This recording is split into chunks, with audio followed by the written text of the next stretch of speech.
Hey, it's Justin Wagers. Today we're going to teach you guys something I'm really excited about. It's just the basics of slacklining, how to get into it in the first place, what you should be thinking about when you step on your first line. So let's get into it. Today we're on a 1-inch primitive slackline setup from Balance Community. It's about 25, 30 feet long and a little above knee height, as you can see, which I think is a great setup for beginners. If you don't know how to set up a slackline in the park, check out our 1-inch and 2-inch slackline rigging tutorials on the Trickline Collective website. There are really only 3 things I want you to be thinking about when you step on your first slackline. It's gonna be your eyes, your arms, and your feet. So eyes are always gonna be staring at the anchor, at the tree. I personally like to look right where the line meets the tree. Arms are gonna be up and loose so that you can balance well. That's your method of balance. And then feet are gonna be straight along the line. So not crooked, not sideways, perfectly in line on the slack line. So I'll go ahead and show you what it looks like to stand up on a slack line, and then we can kind of talk through some typical challenges. But if I'm thinking about those 3 things, I'm gonna set my eyes to the tree, my arms up, my foot straight on the line, and I'm just gonna stand right up, put my other foot on, and start balancing. So a lot of people are gonna experience this when they first stand up. We call it stitch foot or sewing machine leg. Basically, it's when you start to put your weight on the slack line and it just starts uncontrollably shaking back and forth. This is a scary thing. It makes a lot of people think they can't slackline or they're not a natural. There's a really simple trick to getting over this. It's just committing and putting all your weight on the slack line. So if your foot's wobbling like this, it's only because part of your weight's on the slack line. But if you shift all your weight on, it actually stabilizes that shake. So I'm gonna show you a bunch of skills, and I realize that these things don't happen overnight. It's gonna take you time to learn how to slackline. Now, a general rule of thumb is to give each exercise about a half hour for 3 to 4 days to try to figure it out and become a master of that little skill. If you feel like you're progressing faster and you're learning really quick and you're picking up the skills faster than expected, feel free to move on to the next skill once you've mastered the first. So this is all like a personal progression. There's no rush. Take your time. Get really good at one skill before moving on to the next. Okay, so the first mini skill is just gonna be step-ons. You're gonna take one foot, shift all your weight onto the slack line, step onto it, and then come right back down to the ground. And it's as simple as that. If you run into that sewing machine shake, just remember to commit, put all your weight on, and it will stabilize, and we'll step back down to the ground. It's really important to be able to do step-ons on both feet. Eventually, if you're gonna be able to walk, obviously walking is just balancing on one foot and then balancing on the other foot. So with step-ons, you wanna make sure to do a few on one foot and then a few of them on the other foot to get comfortable with both sides. Once you can do about 5 step-ons in a row consistently with both feet, you're ready to move on to the next skill. Okay, so you've got the step-on. The next skill I want you to try is called the step over. It's really simple. It's just like stepping on a slack line, except instead of stepping off on the same side, you're gonna step off on the other side as you started. And the basic idea is just to get you used to kind of being on both sides on the slack line, centering your weight and finding that balance point. So what it looks like, you're gonna put your foot on the slack line. Again, transfer your weight really slowly. We're looking for a controlled step on, and then step over to the other side and shift your weight off. I want you to think about keeping this really nice and controlled. We're not jumping here. We're shifting our weight on, feeling that balance point, and then stepping off on the other side. For each foot, I got my left foot on the line. I'm gonna do a few back and forths so I get used to putting my weight on the line, stepping over, finding that middle balance point, maybe even hovering for a second, and then I'll switch feet, make sure I stay symmetrical, train both feet, and do the same thing. So I'll step over, step over. And as you get better, you can really start to hover, hover, step over, hover, step over. And that's gonna help you start to find that balance. So once you can do about 5 of these consistently, back and forth on each foot, you're ready to move on to the next skill.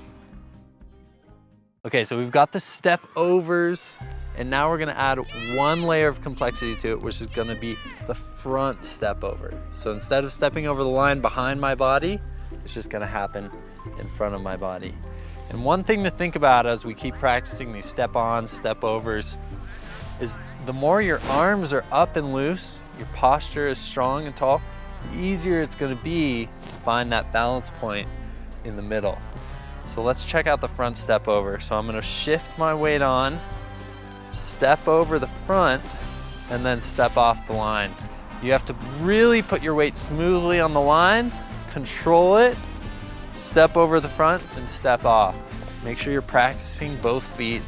Step on, step over the front, and really try to control that step down. So once you can do probably the same thing, 5 on each foot, really consistent, really controlled, you'd be ready to move on to the next skill.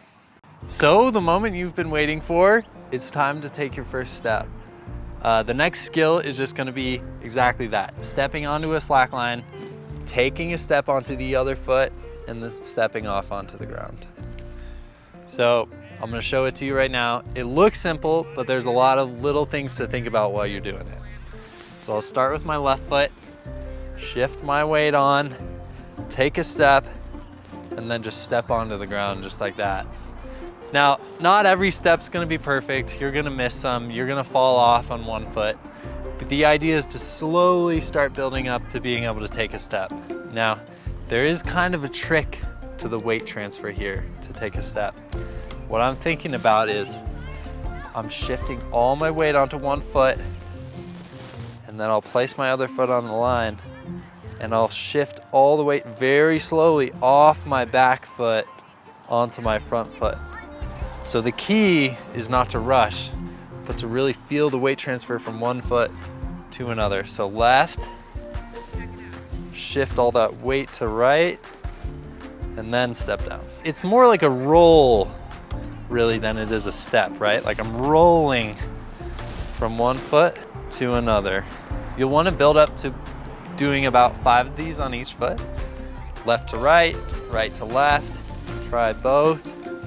Get good at both. I'm gonna go right to left. If you feel intimidated by taking your first step, just remember it's really a combination of all the components we've learned already. It's a step on and a step over and then a step down. So you've done all these motions before, just trust your body to do them all in a row. If you want to get really fancy with it, you can mix in the steps with the step overs. So I can do step on, step, step over. And then you're really starting to get the sense of how to maintain balance over multiple steps. Once you're comfortable doing one step 5 times in a row on each foot, you're ready to move on to the next skill. All right, so one more skill before we start linking steps is gonna be the back step. So you're gonna step on the slack line, take one step backwards, and then step off onto the ground. Now, if this feels intimidating, remember that it's really just a combination of the step on and the step over, the back step over. So let's give it a shot. I'm gonna step on with my left foot, take one step back, and then step off. And what walking backwards is really good for is it teaches you to take your time and really trust the weight transfer, because you can't see where you're going, but you can feel the line with your foot. You're gonna miss a few, that's okay. The goal is to just build up consistency over time. So keep up with it. Try the other foot, so right foot, step on, step backwards, and step off. And if you miss, it's really just a step over. So let's say I step on, miss it, all I've done is just step back onto the ground. So once you can do about 5 of these one-steppers on each foot, you're ready to move on to the next skill. So you're pretty comfortable taking one step at a time. Let's go ahead and link some steps together. So all it really is, taking a step, balancing, taking another step, balancing. So it's that transfer of weight over and over. Remember the basics. So obviously you want to have your arms up, and the looser those elbows are, those shoulders are, the better you're going to be able to balance. Make sure your eyes are focused at the end of the tree. And when you do take those steps, I want your foot to be perfectly in line as best as you can. The only other thing to think about is, as you start taking steps, make sure you're falling off both to the right and to the left. If you notice yourself biasing one side, try to fall a little bit more to the left if you're constantly falling to the right. And that'll help you over time stay centered over the slack line. So let's take some steps. All it really is stepping on. I'm gonna balance on one foot until I'm comfortable. I'll take a step and I'll balance on the other foot. And it's really just a transfer of weight and then balancing on one foot. When you're a beginner, I think balancing on one foot should be your default position. While it is important to balance on one foot, to have this extra leg for help, it's good also to not go too far. So you don't want to look like a starfish all the way over here, because then you have no control. So you want to think about maybe having an elastic band around your knees and keeping that leg just close enough to keep you vertical. So what that looks like on the slack line is I'm not going to open up like this. I'm going to keep nice and tight, keep that leg within a foot of my other leg. So by now you should have all the tools to be able to take multiple steps on a slack line. If you're having trouble at a certain skill, go back one skill, practice it until you're really good again. Maybe it's the step-ons, maybe it's the step-overs. So once you can take around 10 steps on the slack line consecutively, consistently, then you're ready to move on to the next skill.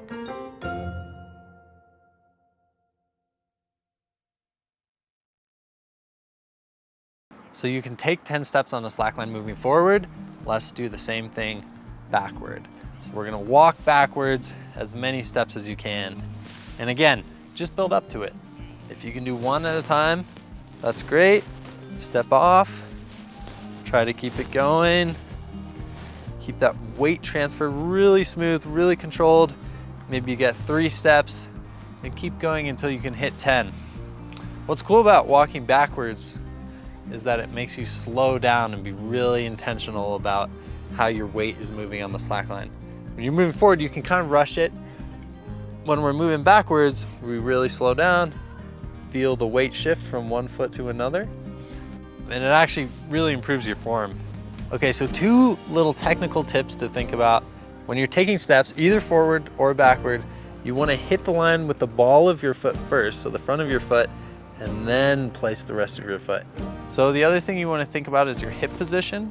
A lot of beginners want to bend forward at the hips, and you want to keep your hips nice and tall. What helps with that is keeping a little bend in the knees. You don't want too much knee bend. You don't want to be like really deep in a squat, but just enough knee bend to keep you nice and loose on the slack line, keep you strong, and that's going to keep your hips in the right position too. So your torso should be strong and tall, a little bit of bend in the knees, but overall your posture is really straight. So I'm going to step on. You'll see I have a little bend in the knee, but my hips and shoulders are nice and tall. Not too much bend in the knee, and that helps me as I walk.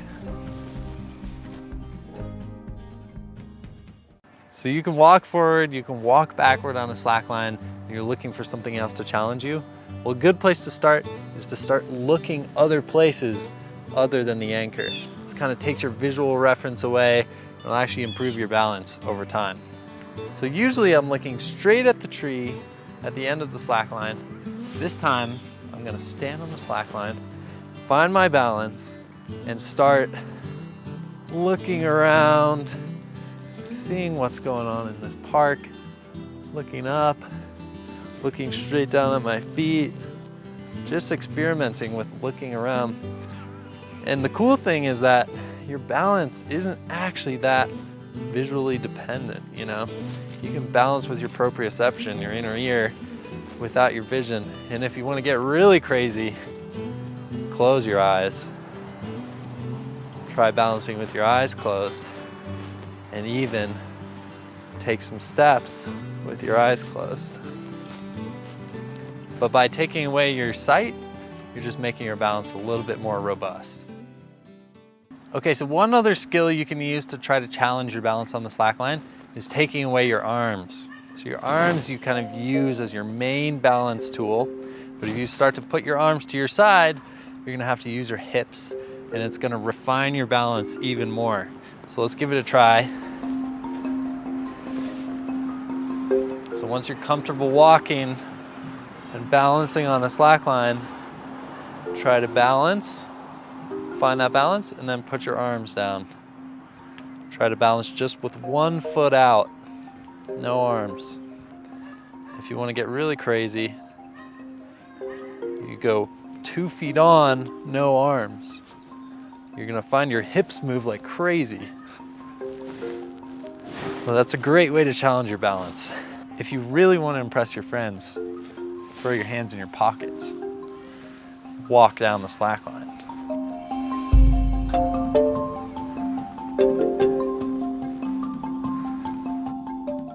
Traditionally, most slacklining happens facing forward. You're facing the tree, you have your feet in line, you're walking down the line. Now there is another skill that we call exposure, where you actually throw all that out the window. You're gonna stand sideways.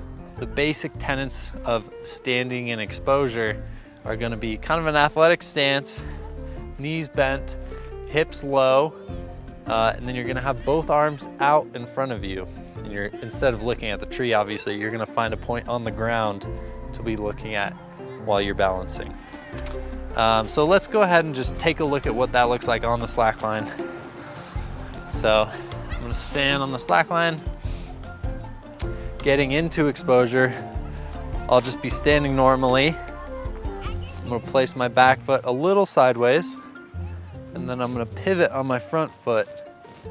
And so I'm now standing perpendicular to the line. You'll see that knee bend. I have both my arms out in front of me, and I'm moving them up and down, and also moving my hips to balance me. And you notice the line really isn't in the middle of my foot, it's towards the front. So the closer it is to the ball of your foot, it's actually gonna be a little bit easier. Although in general in slacklining, you kind of want to fall off both sides, just so you know your balance is centered if you're falling off both sides equally. In exposure, this is kind of an exception to the rule, because falling back can be kind of disastrous. You can land on your back if you're not careful. So I would just say, if you're practicing exposure, I would rather you fall off more to the front, because it's easier to catch yourself. So that's kind of the basics of standing in exposure. It's obviously something we use a lot in highlining, a lot in freestyle highlining. So if it's something you're interested in later down the line, this is something to start drilling early on. It also just helps your general balance awareness on a slackline, so give it a shot.